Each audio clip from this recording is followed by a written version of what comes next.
İranın zərbələri nəticəsində Amerika Birləşmiş Ştatlarının Qətərdəki unikal hava hücumundan müdafiə sistemi məhv edilib. Bu barədə Tasnim agentliyi İran İslam İnqilabı Keşikçiləri Korpusunun bəyanatına istinadən məlumat yayıb.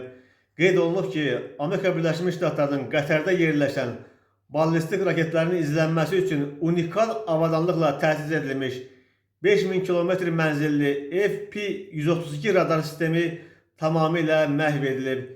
Sepah həmçinin bəyan edib ki, Amerika Birləşmiş Ştatlarının yaxın şərq regionundakı bütün obyektləri İran ordusu üçün qanuni hədəf sayılır.